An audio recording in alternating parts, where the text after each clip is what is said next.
राजूपाल उत्तर प्रदेश की राजनीति में एक जाना माना नाम थे। वे बहुजन समाज पार्टी के विधायक थे और इलाहाबाद के इलाके में काफी प्रभावशाली व्यक्ति माने जाते थे। उनका जीवन राजनीति, अपराध और दुश्मनी की कहानियों से भरा हुआ था। दुर्भाग्य से उनका जीवन बहुत छोटा रहा और वे सिर्फ कुछ सालों में ही एक बड़ी साजिश का शिकार हो गए। इस वीडियो में मैं आपको उनके जीवन की हर घटना को विस्तार से बताऊंगी। उनका जीवन अपराध की दुनिया से शुरू होकर राजनीति तक पहुंचा और एक दुखद हत्या पर खत्म हो गया। लेकिन क्या आपको पता है कि राजूपाल कौन है? आपको बता दें कि अभी जिस तरह से चर्चाओं में पूजा पाल बनी हुई है, राजूपाल उनके पति थे। नमस्कार, मेरा नाम है शालिनी और आप देख रहे हैं द न्यूज़ 15 यूपी। 1970 को उत्तर प्रदेश के इलाहाबाद में जन्मे राजूपाल एक साधारण परिवार से थे और उनका बचपन नेवा इलाके में बीता, जो प्रयागराज का एक हिस्सा है।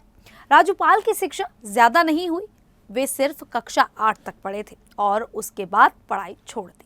उनका परिवार ज्यादा अमीर नहीं था और वे जल्दी ही लोकल स्तर पर प्रभावशाली बनने की कोशिश करने लगे। राजूपाल की पत्नी का नाम पूजा था, जो खुद एक राजनीतिज्ञ है। राजूपाल की पूजा से मुलाकात एक अस्पताल में हुई थी। राजूपाल को एक बार गोली लगी थी और वे एक प्राइवेट अस्पताल में इलाज करा रहे थे। वहाँ पूजा पाल काम करती थी। दोनों की दोस्ती हुई जो प्यार में बदल गई। उन्होंने 16 जनवरी 2005 को शादी कर ली। ये शादी उनकी जिंदगी की सबसे खुशी की घटना थी, लेकिन दुर्भाग्य से ये ज्यादा दिन नहीं चली। शादी के सिर्फ 9 दिन बाद ही राजूपाल की हत्या हो गई और पूजा 25 साल की उम्र में विधवा हो गई। पूजा पाल बाद में राजनीति में आई और बीएसपी से विधायक बनी। वे आज भी राजनीति में सक्रिय हैं और हाल ही में समाजवादी पार्टी से निकाली गई क्योंकि उन्होंने योगी आदित्यनाथ की तारीफ की थी। राजूपाल का जीवन अपराध से जुड़ा हुआ था। उनका पहला क्रिमिनल केस 1992 में दर्ज हुआ, जब वे अभी युवा ही थे। यह केस छोटे स्तर का था, लेकिन इससे उनकी अपराध की दुनिया में एंट्री हो गई। वे नेवा इलाके के लोकल गुंडे के रूप में जाने लगे। 2004 तक उनके खिलाफ कुल 25 क्रिमिनल केस दर्ज हो चुके थे, जिनमें 2 हत्या के मामले भी शामिल थे। वे शुरुआत में माफिया डॉन अतीक अहमद के गैंग से जुड़े हुए थे। अतीक अहमद प्रयागराज के बड़े अपराधी और राजनीतिज्ञ थे और राजूपाल उनके कुछ साथियों के करीबी थे। लेकिन राजनीतिक महत्वाकांक्षा ने दोनों के बीच दरार डाल दी। एक महत्वपूर्ण घटना 2002 की थी, जब राजूपाल का नाम अनीस पहलवान की हत्या में आया। अनीस पहलवान मोहम्मद फरहान के पिता थे, जो बाद में राजूपाल की हत्या में दोषी पाए गए। यह हत्या राजूपाल की अपराधी छवि को मजबूत करने वाली थी, लेकिन राजूपाल ने अपराध से ऊपर उठकर राजनीति में जाने का फैसला किया। वे बहुजन समाज पार्टी से जुड़े और एक नेता के रूप में उभरे। राजूपाल ने राजनीति में एंट्री 2002 में की, जब वे बीएसपी के नेता बनकर उभरे। उस समय अतीक अहमद समाजवादी पार्टी से थे और इलाहाबाद वेस्ट सीट पर कब्जा जमाए हुए थे। अतीक ने 1979 से लेकर कई चुनाव जीते और इलाके पर उनका दबदबा भी था।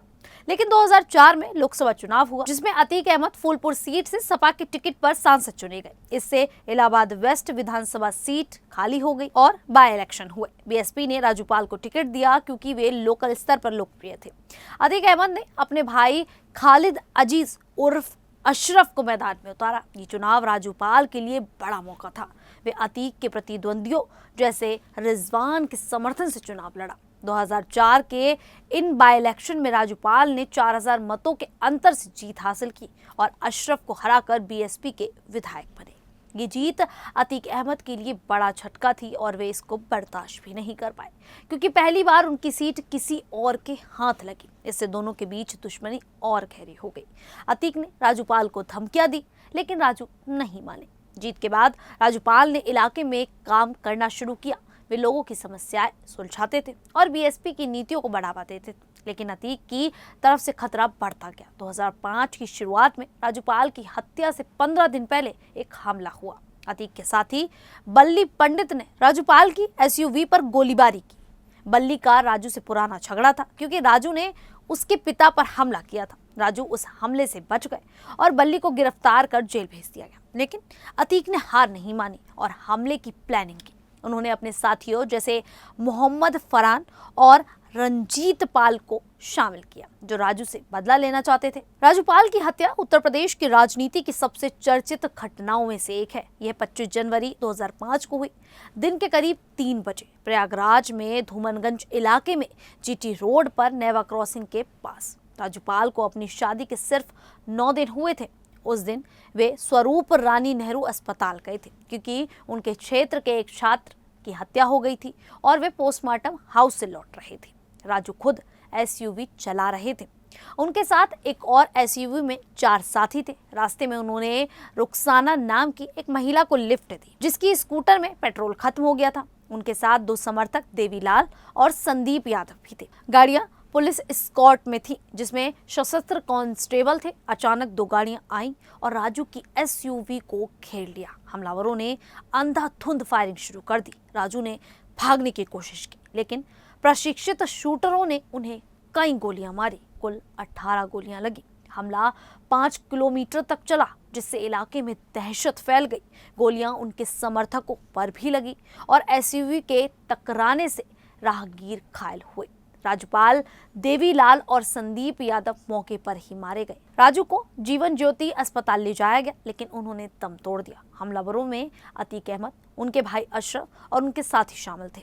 पूजा पाल ने धूमनगंज पुलिस स्टेशन में एफआईआर दर्ज की, जिसमें 9 लोगों पर आरोप लगाया गया, जिसमें अतीक, अशरफ और उनके साथी शामिल थे। आरोप थे दंगा, हत्या और साजिश।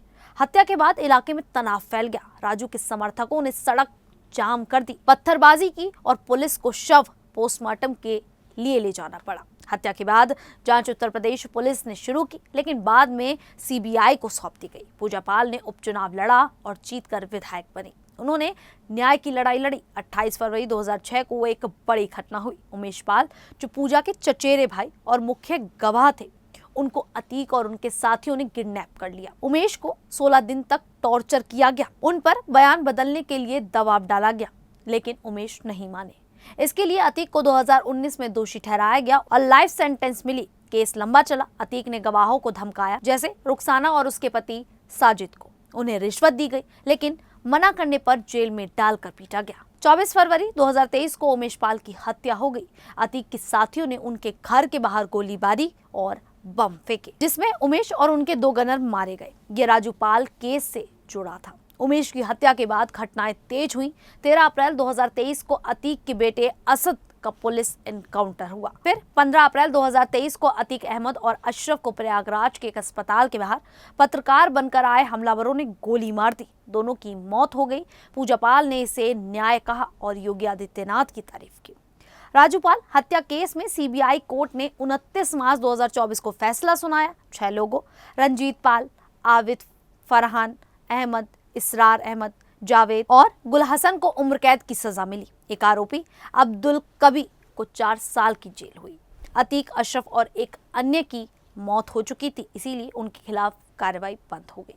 कुल 10 पर चार्जशीट थी। पूजा पाल ने कहा कि यह अपराध इतना घिनौना था कि मौत की सजा मिलनी चाहिए थी। राजू पाल का जीवन राजनीति और अपराध के मिश्रण की मिसाल है। वे एक साधारण व्यक्ति से विधायक बने, लेकिन दुश्मनी ने उनकी जान ले ली। उनकी कहानी प्रयागराज की 30 साल पुरानी राजनीतिक हिंसा की याद दिलाती है। आज पूजा पाल उनकी विरासत संभाल रही हैं। अभी हाल ही में यूपी विधानसभा मानसून सत्र के दौरान मुख्यमंत्री योगी आदित्यनाथ की कानून व्यवस्था को लेकर प्रशंसा करने पर विधायक पूजा पाल को समाजवादी पार्टी ने निष्कासित कर दिया। पार्टी अध्यक्ष अखिलेश यादव ने उन्हें पार्टी विरोधी गतिविधियों और अनुशासनहीनता का हवाला देते हुए तत्काल प्रभाव से बाहर का रास्ता दिखा दिया। अखिलेश यादव ने अपने पत्र में लिखा, आप लगातार पार्टी विरोधी गतिविधियों में शामिल रही हैं। चेतावनी के बावजूद आपने ये काम बंद नहीं किया। ये गंभीर अनुशासनहीनता है, इसीलिए आपको सपा से निष्कासित किया जाता है। इसके बावजूद भी पूजा पाल ने सीएम योगी आदित्यनाथ से उनके आवास पर मुलाकात की और इसे खुद एक्स पर पोस्ट करते हुए उन्होंने कहा कि मैं एक बार फिर से आदरणीय मुख्यमंत्री जी का धन्यवाद करती हूं। उनके नेतृत्व में गुंडों माफिया को उनके उचित स्थान पर पहुंचाया जा रहा है, जो कि एक प्रगतिशील समाज के लिए अत्यंत आवश्यक है। खैर, राजूपाल की जिंदगी से ये सबक मिलता है कि राजनीति में ईमानदारी और साहस जरूरी है, लेकिन दुश्मनी जानलेवा हो सकती है। उनका जीवन छोटा था, लेकिन प्रभावशाली था। कुल मिलाकर ये कहानी न्याय की जीत की है, भले देर से सही। खैर, अब इस पूरे मुद्दे को लेकर आप लोगों की क्या राय है, आप हमें कमेंट करके जरूर बताइएगा। अभी के लिए इतना ही, फिर हाजिर होंगे ऐसी ही देश और दुनिया से जुड़ी बड़ी खबरों के साथ। तब तक के लिए देखते रहिए द न्यूज़ 15 यूपी।